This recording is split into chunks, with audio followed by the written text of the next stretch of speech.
আল্লাহকে ভয় করো, যিনি তোমাকে একটা সময় মায়ের পেটে তুচ্ছ পানি থেকে রক্ত, হাড়, মাংস, তারপর সুন্দরতম একটা অবয়বে এই পৃথিবীতে প্রেরণ করেছেন। তারপর তুমি ছিলে শিশু, তিনি তোমাকে করেছেন যুবক, শক্ত হাট্টা কাট্টা শক্তিশালী। তোমাকে মানুষ বীর বলে, তোমাকে মানুষ বাহবা বলে। তিনি তোমাকে অবকাশ দিয়েছে।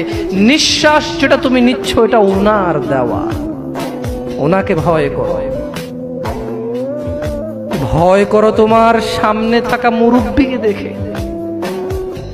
ঠিক এখন থেকে 20 বছর আগে 60 বছরের বৃদ্ধের বয়স ছিল 40, 4 সন্তানের পিতা, অমুক স্কুল কলেজ মাদ্রাসার শিক্ষক, প্রিন্সিপাল, অমুক দলের নেতা, অমুক ব্যবসার প্রতিষ্ঠাতা, অমুক প্রতিষ্ঠানের ম্যানেজার, যাকে দেখলে চেয়ার ছাড়ে। ঠিক এখন থেকে 20 বছর পূর্বে উনি ছিল ওই ব্যক্তি। তোমার সামনে থাকা মানুষটা যার বয়স এখন 60 বছর, ভয় করো ওই আল্লাহকে, যিনি এই যুবক 40 বছরের যুবককে শরীরটা নরম করে চামড়াটা বটি দিয়ে লাঠির সাহায্যে হাঁটাচ্ছে। এবং আজকের পর থেকে তুমি ফজরের 2 রাকাত ফরজ, জোহরের 4 রাকাত ফরজ, আসরের 4 রাকাত ফরজ, তারপরে মাগরিবের 3 রাকাত ফরজ, ইশার 4 রাকাত ফরজ।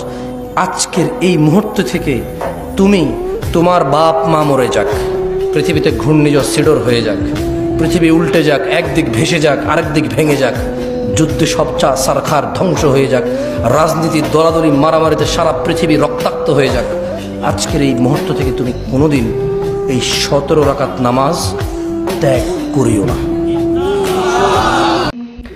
কিয়ামতের মাঠে মানুষ প্রত্যেকের হবে এমন গুরুতর অবস্থা যে সে নিজেই এত ব্যস্ত থাকবে।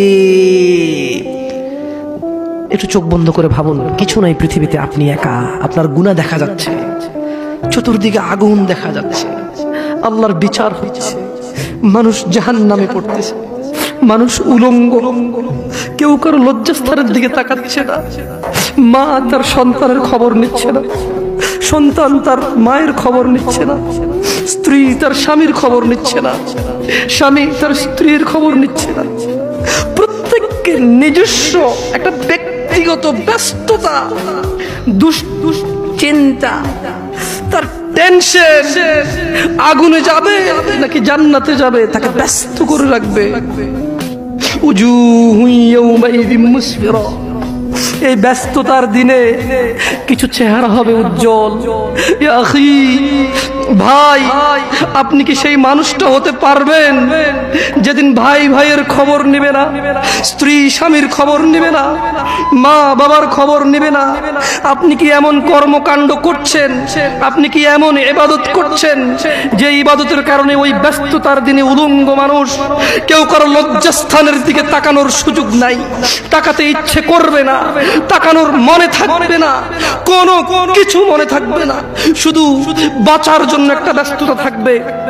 দিনী ভাই, সেদিন আপনি কি এই পৃথিবীতে এমন কোনো কাজকর্ম করতেছেন? আল্লাহ বলছে কিছু চেহারা হবে অনেক উজ্জ্বল।